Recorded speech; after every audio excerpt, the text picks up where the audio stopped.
পরের চিঠিতে সাধন অধিকারী জেলা বাঁকুড়া থেকে লিখেছেন এইভাবে: প্রিয় প্রাত্যহিকী, এই যে দুর্লভ জীবন, যার প্রতিটি পরতে পরতে লুকানো আনন্দের শীতল শ্বাস, যার রোমকূপে রোমকূপে রোমাঞ্চ আর বিস্ময় মিশে আছে, সেই জীবন, সেই জীবনের নিবিড়তা, তার সঙ্গে সম্পৃক্ত হয়ে ওঠার চর্চায় এ সময়ের বেশিরভাগ মানুষই কাণ্ডজ্ঞানহীন।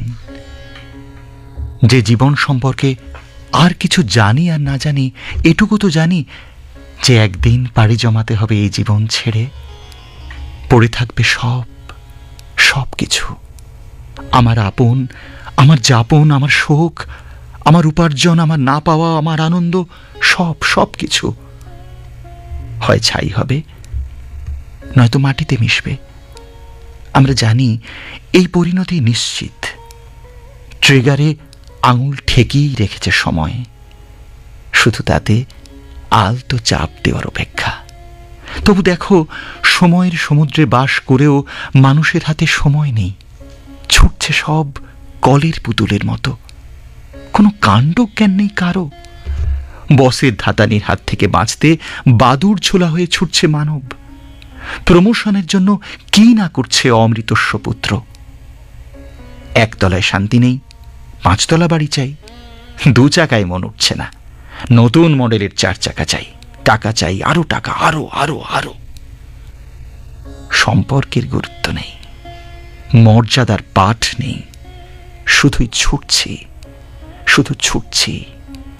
তারপর একদিন ক্লান্ত হচ্ছে, যে ক্লান্তি অন্তর্গত রক্তের ভিতরে মিশে যাচ্ছে দিন রাত। দুঃস্বপ্ন দেখে ঘেমে উঠছি, আবার সকালে উঠেই লোভের লালসায় ছুটে চলেছি। কিন্তু কোথায় পেলাম এই কাণ্ডজ্ঞানহীনতা, এই অবিবেচক ক্রিয়াকলাপ? মানুষের এই দুর্লভ জীবনে মানুষের জন্য এক চিলতে কাজ না করাটাই তো কাণ্ডজ্ঞানহীনতা। একদিন সব শেষ হবে জেনেও প্রাণপণ তা ভুলে থাকাটাই তো কাণ্ডজ্ঞানহীনতা। মানুষের ক্ষুদ্র ক্ষুদ্র চাওয়া পাওয়া, শিশুর মতো অল্পে হেসে ওঠার অনাবিল মুহূর্তগুলো আমরা অবিবেচকের মতো অবহেলা করে আসছি প্রতিটা সময়। মুহূর্তে বাঁচার পরিবর্তে শুধু বিস্বাদ অতীত আর অজানা ভবিষ্যতের জন্য বর্তমান সময়কে বিষিয়ে দিচ্ছি।